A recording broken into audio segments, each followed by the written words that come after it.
What's up, everybody? Welcome back to Yanks of the Cop. We are here for a very special edition episode. Wahomie and I, we are going to break down Liverpool's Century 11.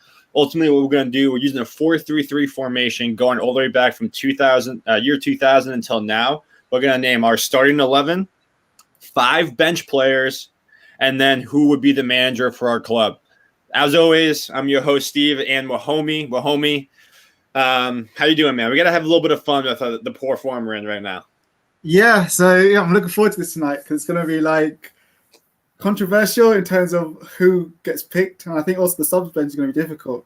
Because I was thinking about this, I was thinking like if we're starting from 2000, that's probably just about when Michael Owen was clinical around that time, 2001.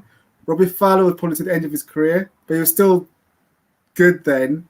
So it's like when you're picking strikers, do you put prime Michael Owen in the team or do you not? Because he was in his prime then. So it's going to be interesting. Yeah, I got one I think is going to surprise a lot of people too. That's in mine. But I mean, let's get into it. But before we actually jump into it, I just want to make a quick comment on.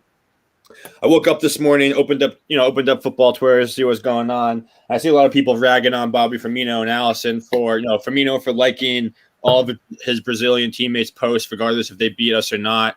And then Allison having his arm around Pickford after the loss. I mean, I get the frustration. We're all pissed off right now that we're not in good form. We're dropping points. We're on the outside looking in for the top 4. The problem is that, especially us growing up, we're used to teams hating each other. We're used to having complete rivalries. These guys not liking each other and having like a personal disconnect with these other players. Unfortunately, how it works now is a lot of these guys are good friends. Like a lot of these guys see each other year round. Even when they're not playing, they hang out outside of the games, and on international duty, they're around each other all the time. I have no doubt in my mind that Bobby Firmino loves Liverpool Football Club, probably more than just about anyone outside of maybe Henderson, Curtis Jones, and Trent. I think he'd be right there behind those guys, as guys who loves Liverpool Football Club more than anybody else.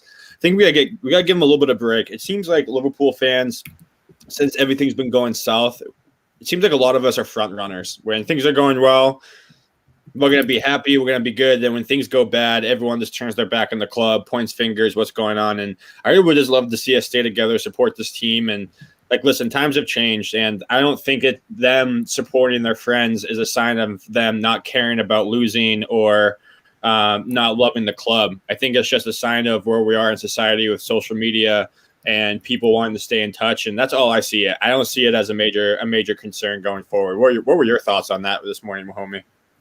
Yeah, I didn't see the big issue of it. People were overreacting, like trying to say Alisson doesn't care because he's laughing with Pickford at the end of the match. Why is he smiling with Pickford when Pickford made bad comments about him the year before? I wouldn't drop a howler. Or why is Firmino liking Richarlison's photo and making a big deal of it? I think people are just annoyed. That's what it is to me. They're just angry with the fact that, we lost the game and they're trying to use that against the players. But it doesn't mean anything to me.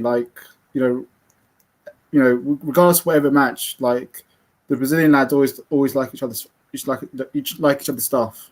So, he's not celebrating at the fact that everything beat us. He's just happy that Richarlison scored. Just happy to be against us. And the same with Alisson. What do we want Alisson not to do? Completely be inhuman and not talk to people when they come up to the end of the game. Exactly. We don't know exactly what they're laughing about. So people just being immature and just trying to argue and stab at anything just for the sake of attacking certain people. Yeah, I agree. And Chris Wells says it perfectly. It doesn't take too much into Robert Firmino liking a fellow Brazilian's post, even if it's for a rival. That's what friends do. There's so many snowflake mentality fans out there. Completely agree, man. That's exactly what's going on. But anyway, let's turn the page. I just wanted to cover that really quick. Let's turn the page to why we're all here. Liverpool's Century 11, using the 4-3-3 formation. What we'll do is we'll do our starters first and then come back to the 5 bench players and close out with who we want managing the club. So do you want to start with goalkeeper or do you want me to start? So I think with goalkeepers, when we're picking, obviously there's Alisson, there's Reina, probably Westerveld and Dudek you're thinking about as the 4 keepers around that period. So I think Reina, Pepe, if you think about it, Reina was outstanding in his prime. You know, we did have, I think, was it at least 2 seasons where we had like the best goals, least goals conceded. So it's a tough one, Reina and Alisson. Reina was an awesome penalty taker as well. Mm-hmm. I'm not putting Joe Dudek in because I thought although Dudek was good in the final, the Champions League final, I think there was a bit, a lot of Dudek. He made a lot of errors. Yep. Westerveld, again, he was good for like a season, but then he made a lot of errors after that. So I wouldn't put him in overall. I'd probably say with Alisson, purely because I think the impact Alisson had at Liverpool is better than Reina's impact at Liverpool. And I think Alisson's been totally underrated in terms of the amount of what he's done for the club and the amount of stats he's produced. So I'd probably just go Alisson in goal. So this one was a tough one for me because I think if you're talking from a longevity standpoint, it has to be Reina, right? He was with us for longer. But the thing is with Reina, especially at the end of his time with Liverpool, he made a lot of easy mistakes that led to goals at the end of it. When he was in his prime, he was incredible. No doubt about that. And with Alisson, listen, he's been a godsend for us. He's been absolutely massive. For me, though, I'm gonna disagree. I'm gonna go Pepe Reina for me. And again, I think talent-wise, it's Alisson. I think Alisson's a better goalkeeper, but I think that Pepe Reina was very good for us, and he played for us longer. Shit. Actually, you know what? I'm gonna change that. I'm gonna say Alisson because at the end of his career, Reina was not the same goalkeeper that he was. He clearly lost a step. He clearly was making a lot of mistakes. So I'll agree with you. Alisson is the starting goalkeeper. Okay. But left back. Right? We're going to go left back. All right, left back next. So there was Risa. Yep. There's probably only Risa and Robertson because 2001 Carragher was left back. So when we won the Europa League, Carragher was left back. It was Hippier and Hench in the centre. So I wouldn't put Carragher in as left back. And then after that, we had like Vignal. He wasn't that great. We had like some random like left backs there. Obviously Morena, yeah. So I think it's a team, obviously for me. Yeah. Who? It's like we had Jose Enrique in there for like a couple of years. Yeah. So for me, I think it's really us only between Robbo and Risa. So you look at Risa he's got some great goals. He was phenomenal as an attacking fullback. He had some great goals, and he was a big player for us in terms of, especially in the Champions League. He was a big player. I remember the Bellamy and Risa goals from Barcelona where we beat them 2-1 away. Before they had the evening after they had their big fight. But then I remember also Risa costing us a Champions League, I think the year after, where he skied it with his right foot. All he did was do it with the left foot, did it with the right foot, tried the left foot, and he put it in, and we didn't recover from that. And there's Robbo, who's been outstanding for a bargain. I think if you're looking at overall, I think Robbo is a better defender than Risa, because I don't think Risa was that great defensively. He was good at going forward. But then again, in Risa's final years, the goals just dried up. Yep. And when they dried up, he wasn't as effective. And you could see he was a bit limited as a defender. But it was the goals that shined out of him. I'd probably go Robbo, left back, because I think overall it's better. Yeah, for me, it also came down to Risa or Robertson. I think it's going to be Robertson just because of the defensive aspect of it. I think when you think about going forwards, Risa was great, right? And his shot was a legitimate threat from anywhere on the field.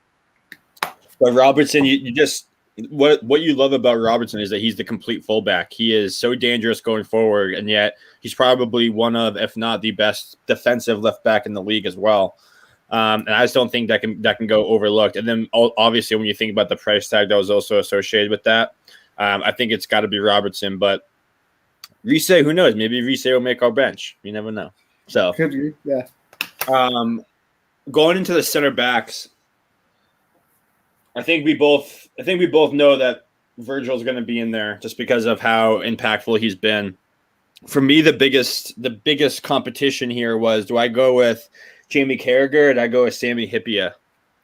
And this was a really tough one for me, who would start alongside him, because I just thought, Hyypiä, he went to about 2009, I think, with us. Definitely a good player. I was also thinking about Dagger Daniel Agger, guys like that, but I think it has to be either Carragher or Hyypiä. And I just think that Hyypiä would be the ideal partner next to him. And I just think he's one of the greatest center halves to even ever play in the Premier League, Sami Hyypiä. So I'm going to go Sami Hyypiä and Virgil van Dijk as my center back partnership. Yeah, for me, obviously, I agree with you. Van Dijk has to be in there because thinking about it, from 2001 centre backs up to from 2000 up to 2021. But I wouldn't have Stephen Hunter in it because he was only good for a year or two. I wouldn't have any of Skirtle, Lovren, or Saka in it. So yeah, you're right. It's just Virgil and Hyypiä. And I think, look, as good as Carragher was, I always thought Hyypiä was the better centre back. And also you can't rule out the fact that Hyypiä got a lot of goals from set pieces and free kicks. Even though Virgil scores as many goals as Hyypiä did, in terms of his aerial prowess. And though Hyypiä didn't have the pace, he had it there in his head. He was a genius up there, and he knew how to read the game. And none of the top players like playing against Hyypiä. None of them. None of the top strikers. He was well respected, and also for bargain we got for 2.5 million from Leverkusen, I think. No, I think it was Vitesse. He came bought from Holland or somewhere. AJ, was that Sons of Honcho? Oh no, I'm sorry. He finished at Leverkusen. Excuse me. Yeah, I think it was a Vitesse or something. One of those team names. Yeah, it was only for £2 million that we signed him for, so it was another good transfer. Yeah, so I would definitely put Hyypiä because I think we would need his goals from area set piece, and I think he was just a better defender than Carragher. And he was a big man for all the occasions, and he was very technical. Hyypiä, he could score good volleys and finish stuff. Yeah, so I'd have him and Van Dijk all day of the week. Yeah, I thought it was going to be controversial. I thought some people were going to say put Carragher in it because he's little. But I was going to say no, have Carragher in it. Yeah, I mean, I almost did. I almost had him in there, just because of how good he was with the ball at his feet. But no, I think it has to be Hyypiä. Can you imagine a center back partnership of Hyypiä and Van Dijk? No one would ever score on that. Shout out Ian Francis. I've seen his team here. Hendo and Gini, that's an interesting one. Salah and Torres up top with Salah. So not a bad team. That's definitely a team that would win a lot of games. I think ours is going to be slightly different. Speaking of that, let's go to right back. So right back, I might go against the grain here. I think it's Steve Finnan over Trent. I think Steve Finnan was one of those guys. He's on the team of my earliest memories of Liverpool. I kind of started following the team around 2003. And I think you could also argue that when he was at Liverpool, he was probably one of the most consistent right backs in England. He was just a solid guy for 5 years, 6 years at this club, and I just don't think that can go unnoticed, especially after we won, the Champions League. He was a guy that survived after, he survived with Benitez and all these guys. So I think for me, it has to be Steve Finnan just because he's been doing it for a longer time than Trent has, and he was part of, that Champions League winning team. Yeah, because when you think about right backs, I was thinking about Marcus Babbel because he was good for a bit at right back before he had that disease. Can't what disease he got, but he was unlucky, but he was very good. In the 2001-2000 period.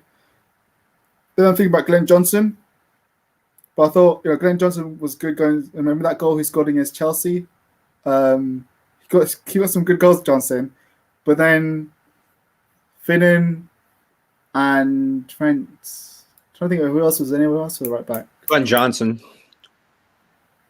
Yeah, I would. Yeah, I did say Glenn. I would go with Finnan as well because I think as good as Trent's been in terms of attacking, I think Finnan was Mr. Reliable. He never put a foot wrong, and you could always depend on him, even being good at going forward. And he was good defensively and good in attack. Yeah, people might think. Yeah, people might think we should have Trent in it, but I wouldn't. I would have Finnan as well. I would go Finnan for the same reason I went Robertson. He's just more well-rounded than Trent is. And you think about back line of Finnan, Robertson, Hippia, Van Dijk with Allison and net. That's got shades of, Chelsea, beating Chelsea's run of, goals allowed. That's a team that's going to be very tough to score against that back five. So I like that. I think that's good. And then otherwise, let's go into the midfield three. So let's start with that number 6 position. Okay. Couple guys here that could potentially fit in that role. The 2 guys I had circled was Xavi Alonso, and I also had what's his name here? Where's my list? And Hammond.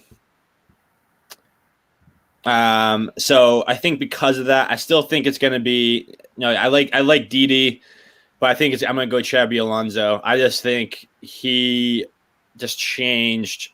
They kind of played together in that role, but I just think Xabi Alonso was really part of that Rafa Benitez change that he brought in, and that's when he really started to click as a football club. I'm going to have Xavi in the team, but not as a 6. Oh, okay. So who's your 6? My 6 is Mascherano, because I think he was outstanding as a number 6. As good as Herman was, I think Mascherano was just outstanding. Though we didn't have him for long, but only because obviously we lost him during that whole Rodson era that he left. But when he was here, Mascherano, I still remember Mascherano man marking Kaká out of the game, having it in his back pocket. And Kaká at that time was the best player in the world. Because he destroyed Man United in the earlier rounds of the Champions League. And everyone's talking about how good Kaká was. I'd have Mascherano as my number 6 because when he came to the Premiership, moved over to Liverpool from West Ham. I remember the one game against Arsenal where he just pressed the hell out of Arsenal. He was all over the place like a man possessed. He was a different level of Mascherano for me. And he was crucial to us getting to that 2007 final. I remember the Inter Milan game where he was outstanding, like one of the best players on the pitch again. He just came alive in his big matches. So I would have him as my 6. I think he allowed Jadon Alonso to tick, because of how he just dominated the game. And I was thinking about Fabinho, but I think Mascherano, while Fabinho has more to his game, I think as a 6, Mascherano was better than him. So I'd have Mask as a 6 rather than Alonso. Wow. Alonso's still going to be the team, but he's not going to be the 6. I don't hate it. I think that's pretty good. Our good buddy from Boston here, Akiri, dropped a pretty good one here. Vanna Johnson, Carragher, Van Dijk, Visa, Alonso, Gerrard, Coutinho, Salah, Suarez, Mane. That's a dangerous team. I like that. Glenn Johnson. I went Steve Finnan myself, but I can't. He was good for us for a long time. That's for sure. Who are you going with, Mask or Alonso? I mean, we can share both of ours at the end, but I'll defer to you with Mascherano.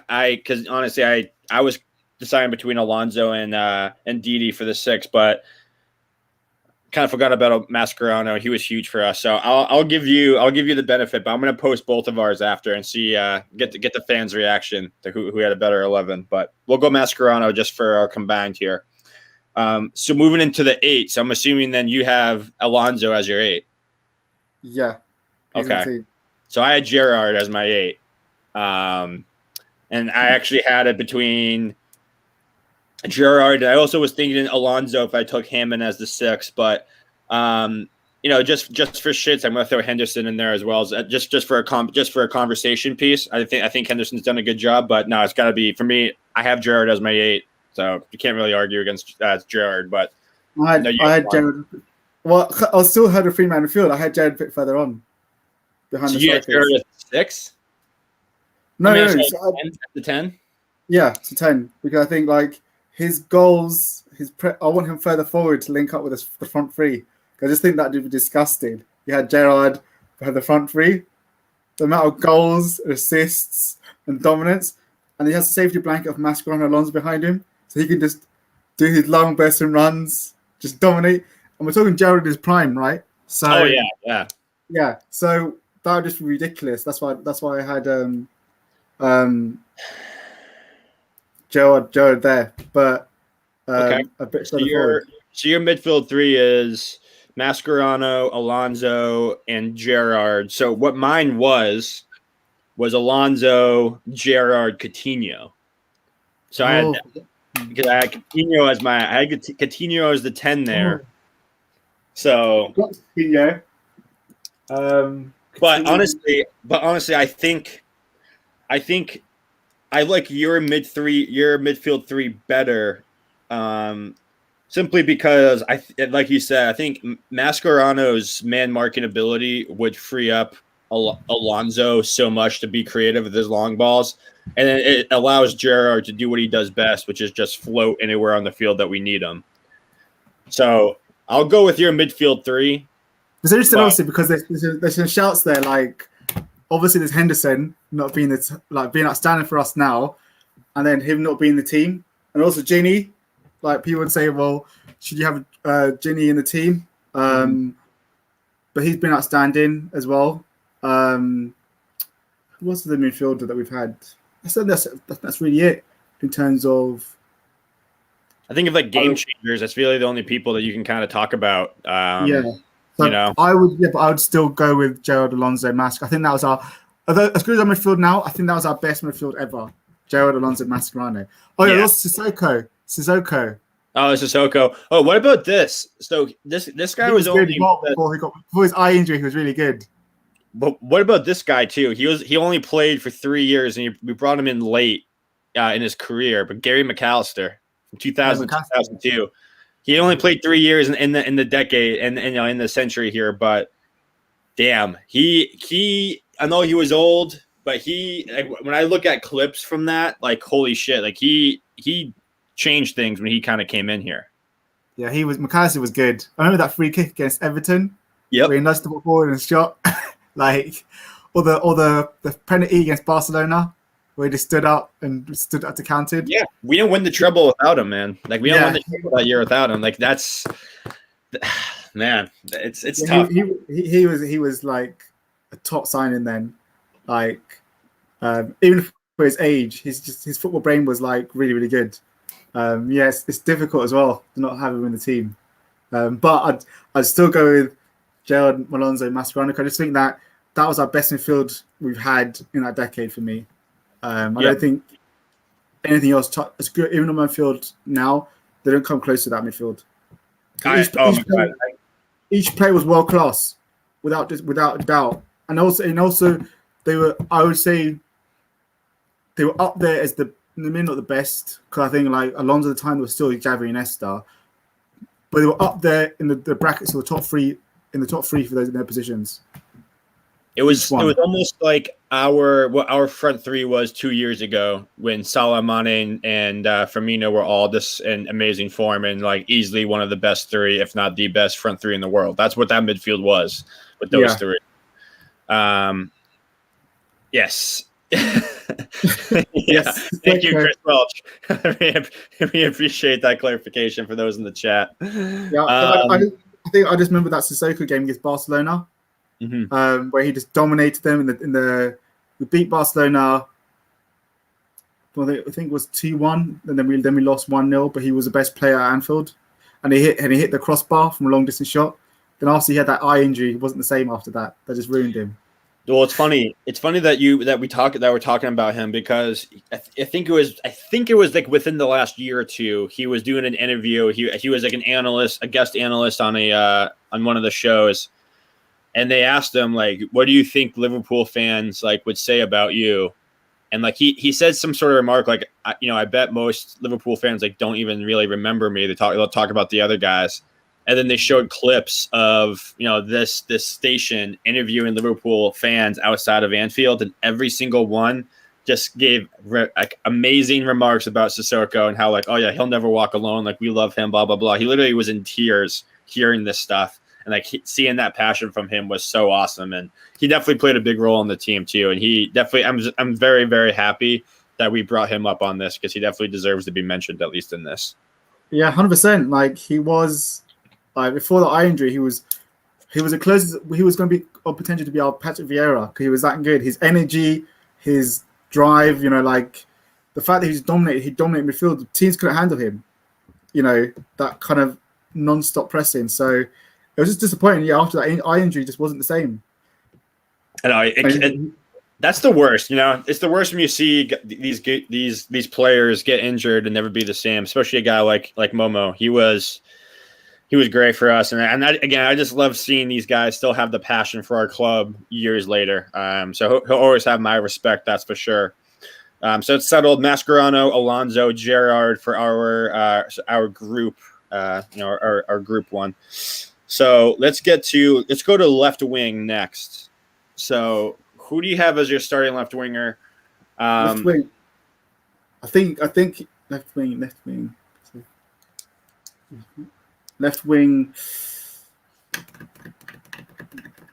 a tough one. This is really difficult because when I'm thinking about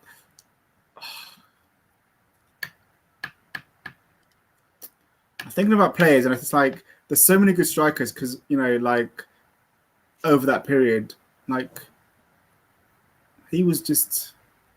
So I think he had left by then, Manaman. So I'm thinking about top strikers. There was Owen. There was Owen, Fowler. Torres. But Fowler was towards the end of his career at that time, so he wasn't really in his prime. So I wouldn't have him then, because it wasn't like Fowler in the early 90s. He was towards the end of his career. Michael Owen was just in his prime, because I think in 2001, that's the year he won the Ballon d'Or. Yep. So he was in his top prime then. Obviously, there's Torres in his prime, Suarez, Salah. Don't sleep on Yossi, says Ian Francis. Don't sleep on Yossi. Yossi Benayoun. He was a baller. That's true. Yeah, he was a baller. He was good. I would probably go left hand because I want Salah in the team. So on the left hand side, I'd go Suarez because I'd have Torres in the middle. What about a little Dirk Kuyt shout? Yeah, Kuyt. He was going to be my sub bench because I thought like you have to have Kuyt on the sub bench because he was outstanding as a big match player to come off the bench. And I rate Kuyt for that. But in my starting lineup, I think I can't see how as good as Owen was, for example, I don't think Owen hit the same heights in terms of goals scored as Suarez, Torres, or Salah. And I think Owen was a lot also dependent on Heskey. Heskey flicking the ball onto him. That's why that partnership worked so much. And as good as Owen was, I don't think he was able to hit those heights as them did in terms of goals scored. But I just think you have to have Suarez in the team. Like you can't have a team without Suarez in there just because of the goals he scored, the assists. Like that man was just, the fact that he came back after 8 match game suspension and still scored 30 goals. It's ridiculous. Absolutely absurd. Absolutely absurd stat. And he was a big match player. Wait. I forgot Sturridge. Sturridge. What about Mane? Yeah, I wouldn't have Mane in the team because I don't think as good as Mane was, I don't think he hit the same heights as the others in that sense in terms of goals scored. Mane's bench for me, I wouldn't have in the starting team. Sturridge was very good in terms of goals, and I think he was arguably he had a better goal scoring record, goals to game ratio than any of the other strikers. But then injuries destroyed him, and he was a big match player, Sturridge. But I wouldn't have him in the team either. I'd go for Suarez left. Who's yours left? So I had Kite on the left and Suarez up the middle, but I'm totally okay with putting Suarez out on the wing. I mean, let's be honest, Kite. He was a great player for us, but honestly, like you put him on the bench with this squad that we're naming right now, that's a really dangerous option coming off the bench. You can pretty much go in on either wing, potentially even in the midfield if we needed him, and it's a tough one. Ian, what I'll say to you, Ian, is this is 2000 onwards. Fowler in 2001 was towards the end of his prime. It wasn't prime Fowler of 96, 97. This is Fowler when he wasn't a start for us in 2001 at that time. He was on the bench, and then he came on in the Alves game, You've got final, and he scored a goal. So he wasn't a starter for us then either. So I think in 2000 as well, he wasn't. I don't think he was at the club in 2000 either. I think he'd gone by then. No, so he did play 2000 and 2001. And then he came back, obviously, for the one season where he only scored 8 goals. Okay, cool. But then, yeah, so, I mean, I think for the same reason, I agree with that. I don't think you can include him in there. Yeah, that's why. Otherwise, it was 95 Fowler, 96. It was 90s onwards, and you probably would have to say Fowler have to go in there. But for the time being, I wouldn't. But yeah, so as I'm saying, Suarez on the left of me. In the middle, you were going to go Cout. Well, I was going to go Cout on the left and then Suarez in the middle. But if we're going to go Suarez on the left, then obviously it'd be Torres at striker. And for me, it wasn't even a competition. Like I know Sturridge was good, but it would have to be Torres. Yeah, I just think that Torres in his prime when he first joined Liverpool in that season was just. I remember the goal against Chelsea when his debut goal, was just ridiculous. The way he held off, I think it was Ivanovic at the time, and he just slowed in. And then onwards, Torres just no one could handle him that season. And it wasn't for injuries. Torres could have been even better, but just injuries ruined him. The fact after that one season he wasn't the same player afterwards because he got so many injuries. But then he had it all: pace, strength. He could header. He could score goals. Big match player. So I just think like you have to have Torres in the team in the middle, and that's why I went for Torres. Yeah. But he was a baller in his prime. And then to close it out, well, Chris Welch, Suarez is a winger. He's laughing at that. Colin is still playing players in natural positions. We're all entitled to our teams. Respect that opinion, Chris. You know what? I'm going to hold strong on that too. Derek Kite's the starting left winger for me. What I was going to do is I was going to do 4-3, and then Suarez behind Torres and Salah up top. So like a 4-3. So it's just like a 4-3-1-2 type of thing. Yeah, and then it breaks at that. So they line up when defensive block, as if maybe it's a 4-3-3 with defensively, but then when attacking wise, Suarez goes into the middle behind them, and then you have the two. Can I just imagine as well, like Suarez and Gerrard battling, or he takes free kicks. And Alonso as well. Gerrard takes him. He's the captain. Always. I don't know. I mean, Suarez took a few. Gerrard always took the PKs, so maybe you can give him a few of the free kicks there. Even Alonso might be a battling as well, saying, "Look, I can also take it as well." So, okay. So, and then Salah as a final one, because I just think, how can you not have the Egyptian king there? The amount of goals he scored is ridiculous, and also the amount of chances he creates. So, I agree. I think that's our one consensus pick. one of the few we've watched. I just think you can't not have Salah in it because the amount of goals, his big chances, the stats he's had, the impact he's had at Liverpool. Obviously, again with Salah as well. Like if he never had that shoulder injury in the Champions League final, how good would he have gone? I think he would have repeated the same season again he had the next season. But I don't think he's been the same since he had that shoulder injury. Since he came back, the injuries, the shoulder took something away from his game. And then he's still obviously a fantastic player, but I don't think he's not able to do some of the goals he did in that first season now. Not just because he's been defended against, but I don't think his body allows him to do those kind of goals anymore. And also his dribbling is not as good as it was in that first season. He was much better dribbler, but I think the shoulder did take something off of him. Yeah, he gets pushed off the ball a lot easier than he did pre-injury. Definitely, that's 100% sure. Yeah, Chris Welch, the 4-4-2 would have been interesting, especially only having 2 in the midfield. That would have made it really tough to decide the midfield, as tough as it already was. And then also here, just Gerrard linking up with Torres and Suarez. That literally would have been absolutely disgusting.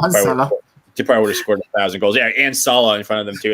That team would have been absolutely disgusting. So, all right, that's an interesting squad. I like that. Let's get to this. Let's do 5 bench players and then a keeper as well. So we know Vena would be the backup keeper. I think we both know that. Yeah. So who's your first player off the bench? Say Dirk Kuyt. Yeah, I'd have. So I think I'd have. The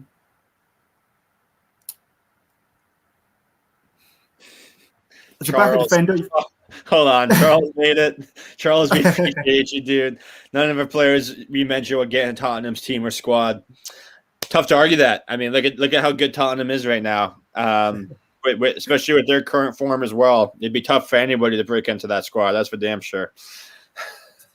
So I was going to say my utility defender would be Carragher because he can cover. I'd have Carragher on the bench. My utility centre back, or because he could also play right back, and although left wasn't his best, he could do it as well. Agreed. And then it's hard because I was thinking like.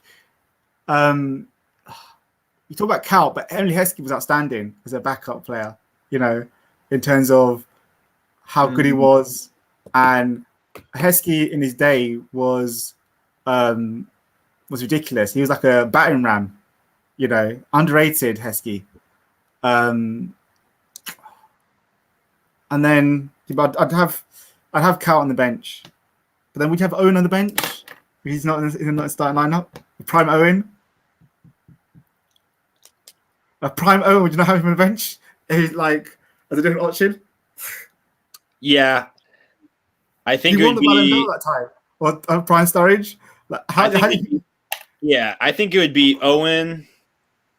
I think I'd have Owen and Kaut as my like forward substitutions. I'd have Carragher for anywhere on the back, and then I think I would go. Obviously, Reina as my backup there. Honestly, I think at that point I'd probably go. Well, we're missing 2. Shit. For me, it would come down to either Riise, because he can play left back or move forward if you need to. Coutinho in the midfield, and Didi Hamann.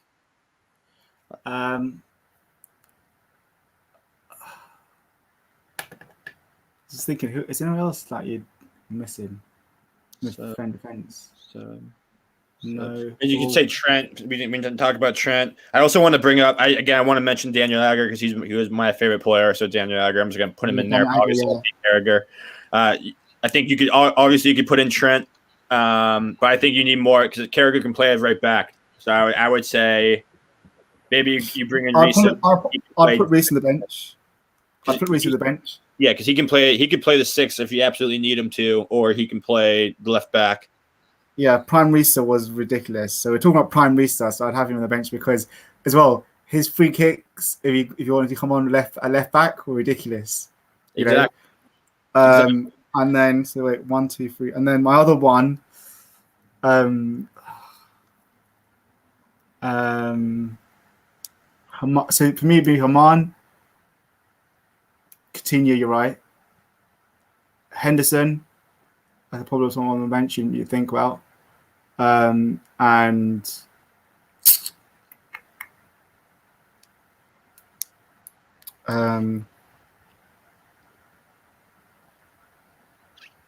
I missing someone else? There's someone else I'm missing. I'd probably go Coutinho on the bench. Okay. Just because I just if I wanted to bring on a late person on the bench, I'd probably make Coutinho. I agree. So what we're looking at for our five. So we have Reina as the backup keeper, and then our 5 subs would be Michael Owen, Dirk Hout, Felipe Coutinho, John Arisa, and Jamie Carragher. Yeah. I think that's a disgusting bench. Fun. But obviously the people who mentioned, like, I was thinking about Luis Garcia because he was a big match player for that period, and he scored some huge goals for us. I also thought about Maxi Rodriguez because he was underrated that two-year period. Yes, he was. I don't understand why we let him go. Why we allowed him to go back to Argentina. I didn't understand that, because he was really good. I always thought that season, instead of buying Andy Carroll, we should have built the team around Suarez. That was our mistake. Because I remember we had Morelos, Rodriguez, and Suarez, and they were really good as a combination, and we beat Chelsea away. And then all of a sudden we decided to scrap that and go for Carroll, and we filled up with all this English nonsense. But yeah, also Morelos was a good player. For the time being, he was there. He was a good sign-in. But yeah, that would be bench. Haman is unlucky not to get in it. I think Haman and McAllister are unlucky to get in there. Yeah, same with Aga. He's unlucky not to get in that. And Sturridge as well is unlucky not to be on there, but he was a very good player. But I think that's the team. Yeah, I think that's the team. So just to wrap it up, what our team is: Allison and net, back 4 of Steve Finnan, Van Dijk, Robertson, and Alonso. Wow, Trent didn't even make the team. That's funny. Yeah. I'm sorry. No, center backs. I'm sorry. It's Finnan, Van Dijk, Hippia, Robertson in the back, and then our midfield 3: Mascherano, Alonso, Gerrard, and then our front 3 of Suarez, Torres, and Salah. Bench: Reina off the bench, Jamie Carragher, Risa, Coutinho, Kite, and Owen. That team's disgusting. That team is absolutely disgusting. Holy shit. All right. So who do you have managing the club? We're homie. So obviously you're talking about this between Benitez and Klopp. While Julio was a legend, I don't think he was on there. He was as good as empty. And obviously, full play to Gerard Julio for everything he did. Like, he put us back on the map in terms of in Europe because we'd done nothing since he joined, and then he got us that treble. So I'll always remember him for that. FA Cup, League, and the FA Cup, and I think also he won us a Super Cup as well. I remember us beating Bayern with him. Or was that under Benitez? Yep. Was that under him? We beat Bayern. I'm double checking right now. I'm pretty sure it was. Under Benitez. I remember we won the Super Cup against Bayern Munich. I can't remember if that was under Julio or Benitez. Let's see.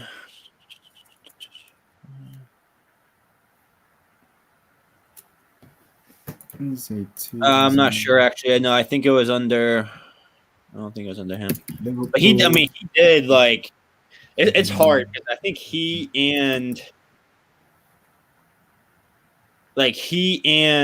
Klopp just like transformed the team. You know what I mean? Like he brought in. No, it was sorry. We in the 2001, we played Bayern Munich. We beat them. In a Super Cup final. Michael Owen scored one and set up the other one. So it was that. So that was we beat them 3-2. Risa scored, Heskey scored, Owen scored. So he did. Yeah, he put us back on the map in Europe. But so full respect for Julio, like Ian says, full respect for him, like absolute legend. But I think like obviously Benitez and Klopp are better than him and had bigger impact because obviously Benitez won us at number 5. You never forget him for that, and he got us to 2007 final. And I think at one point under Benitez, we were ranked as the best club in the world. Yep. So Benitez, you can't complain about that. Obviously, Rafa had his critics, and he made mistakes. And obviously, the Rafa rant costly title. We never recovered from that. We drew to Fulham. After that, he did that rant, and he didn't use Torres properly. I remember him summoned Torres in a lot of games that season. The Birmingham game where he had Torres on the bench. Why is Torres on the bench? He should be. the game where we dropped Torres, he should have started and we would have won games and it could have helped us win the league. So there were times where Rafa didn't use Torres properly. But overall, he was a legend. And he obviously wasn't backed by Hicks and Gillett. So who knows if Rafa got the players he wanted, David Villa, Silva, Mata, those kind of players, where could we have gone? And then I'd have to go to Klopp because Klopp won us number, he won us number 29. He's won us number 6. He's revolutionized Liverpool, had us playing the best football we probably played in the last 2 decades. We were feared amongst as one of the best teams in Europe. We beat some of the best teams under Klopp, and we've done it playing good football. Not under Julia, we did it playing defensive football, and people didn't like us. Under Benitez as well, it was a bit defensive at times. It was effective but defensive at times. Klopp was playing free flow and beautiful football, so Klopp's manager for me. I think it's Klopp just for that last point you made, because the type of football we play with them, especially with that midfield. Oh my God, playing Klopp football with that midfield would be incredible. It's been with that front three. So, but again, obviously, mad respect for Houllier. He was, he did so much for us, won the treble with them, and then obviously Benitez. He kind of was like the first round of change, bringing us that Champions League, bringing in guys like Torres and those folks. So, that's it for me. But perfect. I think this was a lot of fun. Hopefully, give us a lot more of trying to lighten the spirits a little bit around everybody. So, ultimately, our schedule now for the rest of the week, we're going to be doing our pre-match on Thursday for Sheffield United, and then Friday we'll have our usual, our Friday final word. Talk about pretty much anything you guys want. Yeah, shout out to Chris Welch. We completely forgot about Roy Hodgson. God, how did we forget about him? Oh my God. But no, yeah. So we'll be back on Thursday. Thanks to everyone in the chat. Go ahead on Twitter. Put in your starting 11 and your 5 bench players in there to get a little conversation going. But otherwise, we'll be back for the pre-match on Thursday. Tune in for that. We're going to be going over Sheffield. And do we think a win's coming, or we think we're going to lose again? That's going to be a nice, fun conversation. Andrew will be back for that, so it should be a good one for us. So, everyone in the chat, we appreciate your thoughts. Thank you so much. Come back on Thursday. I'd love to hear what you think about the Sheffield United game. But otherwise, go ahead and hit that like and subscribe button if you haven't yet. We're growing. Keep growing with us. We remember you guys. We love you guys. But otherwise, up the Reds. We'll see you guys on Thursday. Take it easy.